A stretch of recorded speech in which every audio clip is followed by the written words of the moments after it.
प्यारे बच्चों, सुप्रभात। मैं आपकी ज्ञानती मैम आज कक्षा 7 के बच्चों को उनकी हिंदी की पाठ्य पुस्तक का प्रथम अध्याय प्रथम पाठ वीर कविता को पढ़ाऊंगी।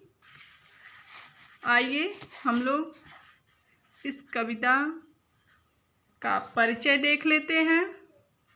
प्रस्तुत कविता के माध्यम से बताया गया है कि वीर होना किसी भी व्यक्ति के लिए संभव है। इस कविता के माध्यम से क्या बताया गया है बच्चों कि वीर होना किसी भी व्यक्ति के लिए संभव है।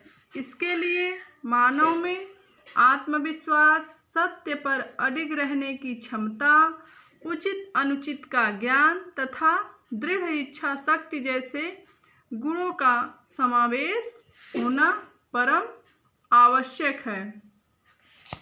आइए आगे देखते हैं बच्चों। क्या आप जानते हैं जिस तरह दीपक जलाए बिना रोशनी नहीं मिलती, उसी तरह अपनी शक्ति को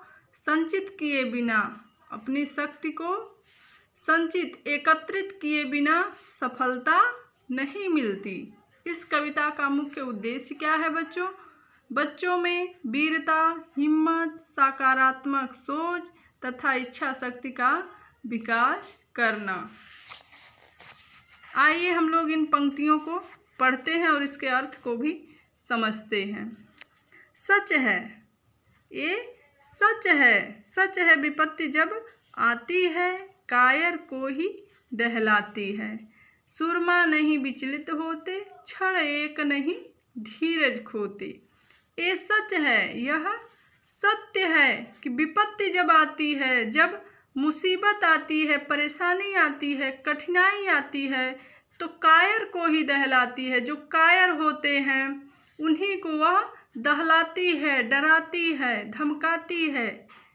सच है विपत्ति जब आती है, यह बिल्कुल सत्य है कि जब विपत्ति आती है, परेशानी आती है, तो जो कायर पुरुष होते हैं, कायर व्यक्ति होते हैं, उन्हीं को ही वह डराती है, दहलाती है। सुरमा नहीं विचलित होते। सुरमा जो वीर पुरुष होते हैं वह कभी भी विचलित नहीं होते। वो अपने क्षण एक नहीं धीरज खोते। जो वीर पुरुष होते हैं वो विचलित नहीं होते, क्षण एक नहीं धीरज खोते। एक भी क्षण, एक भी पल वो अपने धीरज को, अपने धैर्य को नहीं खोते हैं। कौन? जो वीर पुरुष होते हैं। अगली पंक्ति को हम लोग देखते हैं। विघ्नों को गले लगाते हैं। विघ्न मीन्स होता है बाधा। विघ्नों यानी बाधाओं को गले लगाते हैं, कांटों में राह बनाते हैं। जो वीर पुरुष होते हैं वो प्रत्येक विघ्न को, परेशानी को, कठिनाई को, हर एक मुसीबत को वो गले लगाते हैं और कांटों में राह बनाते हैं। मग में उनके रास्ते में कितने भी कांटे आए, कितनी भी परेशानियां आए, आंधी आए, तूफान आए, उन सब को वो पार कर जाते हैं और रास्ता बना लेते हैं। मुँह से न कभी उफ कहते हैं। वो अब जो वीर पुरुष होते हैं वो कभी भी किसी भी परेशानी को देखकर, किसी भी परेशानी में अपने मुख से उफ नहीं कहते।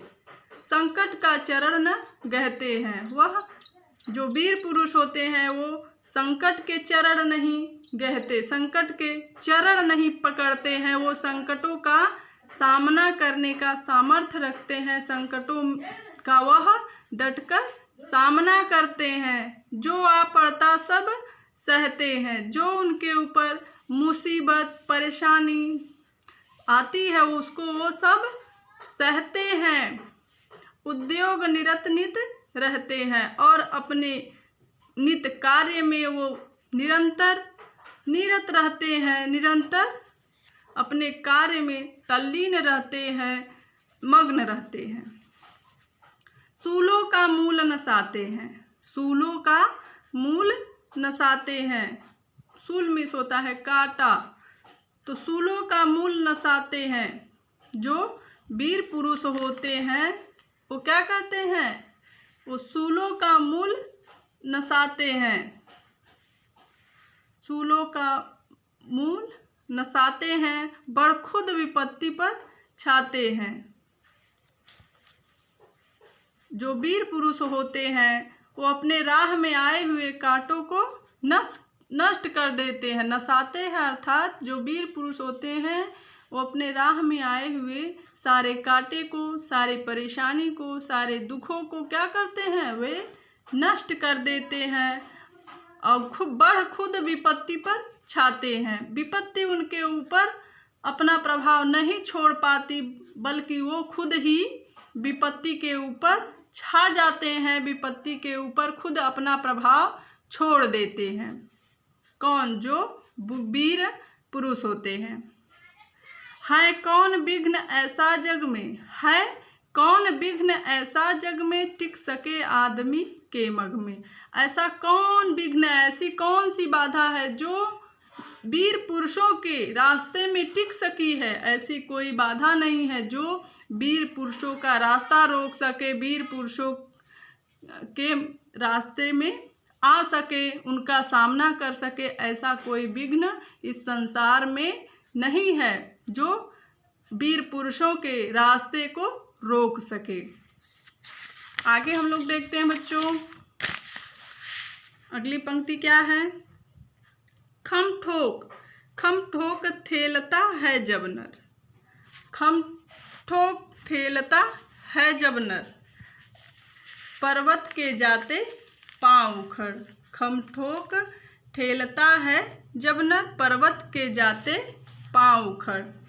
खम ठोकना साहस दिखाना, खम ठोकना मीन्स खम ठोकना साहस दिखाना। खम ठोक ठेलता है जब नर, जब मानव, नरमिश मानव, जब मानव अपना साहस दिखाता है, अपना पौरुष दिखाता है, अपनी हिम्मत दिखाता है, तब क्या होता है, पर्वत के जाते पाँव उखड़। तब पर्वत भी क्या है, उस रास्ते से हट जाता है, उसके भी पाँव क्या है, उखड़ जाते हैं। जब वीर पुरुष जो होते हैं अपना साहस दिखाते हैं, अपना पौरुष दिखाते हैं, अपना हिम्मत दिखाते हैं, तो पर्वत भी उनके रास्ते से हट जाता है, पर्वत के भी पाँव उखड़ जाते हैं। मानव जब जोर लगाता है पत्थर पानी बन जाता है। जब मानव जोर लगाता है, जब मानव अब साहस दिखाता है, तब पत्थर भी क्या बन जाता है, पत्थर भी पानी बन जाता है। अगली पंक्ति देखते हैं बच्चों। गुण बड़े एक से एक प्रखर, गुण बड़े एक से एक प्रखर है छिपे मानवों के भीतर। मेहंदी में जैसे लाली हो, वर्तिका बीच उजियाली हो। जिस प्रकार वर्तिका बत्ती के बीच में, दिए की बत्ती के बीच में उजाला होता है, उजियाली होती है, जिस प्रकार दिए की बत्ती के, जिस प्रकार दिए की बत्ती में रोशनी होती है, उजाला होता है, और मेहंदी में लालिमा होती है, उसी प्रकार मानव के भी भीतर, उसी प्रकार मानव के भी भीतर अनेक गुण छिपे होते हैं। मानव के भी भीतर अनेक गुण छिपे होते हैं। अगर किसी भी लक्ष्य को, मानव अगर किसी भी लक्ष्य को प्राप्त करने के लिए ठान ले, दृढ़ संकल्प कर ले, तो उसे कोई भी विघ्न, बाधा रोक नहीं सकती। मानव अगर किसी भी कार्य को करने के लिए ठान ले, ठम ठोक ले, साहस हिम्मत कर ले, तो उसके मार्ग में कोई भी विपत्ति, कोई भी बाधा उसके मार्ग को रोक नहीं सकती। कोई भी शूल उसके मार्ग में डिग नहीं सकता, टिक नहीं सकता। बत्ती जो नहीं जलता है, बत्ती जो नहीं जलता है, रोशनी नहीं वह पाता है। बत्ती जो दिया, जो दीपक नहीं जलता है, वह रोशनी कभी भी नहीं पाता है। उसी प्रकार, जिस प्रकार अगर आप मेहनत नहीं करोगे, जो बच्चा मेहनत नहीं करेगा, मेहनत से पढ़ेगा नहीं, वो कभी भी सफलता अर्जित नहीं कर सकता, सफलता को प्राप्त नहीं कर सकता। उसी बत्ती की भांति जो बत्ती नहीं जलता है, वह प्रकाश नहीं दे पाता है, वह रोशनी नहीं फैला पाता है। और जो बच्चा मेहनत नहीं करेगा, परिश्रम नहीं करेगा, वो जीवन में सफल नहीं होगा। इसलिए कहा गया है कि परिश्रम जीवन में जरूरी है, परिश्रम से ही हर सफलता अर्जित की जा सकती है। इसको किसने लिखा है? इस कविता को लिखने वाले कौन है बच्चों? रामधारी सिंह दिनकर।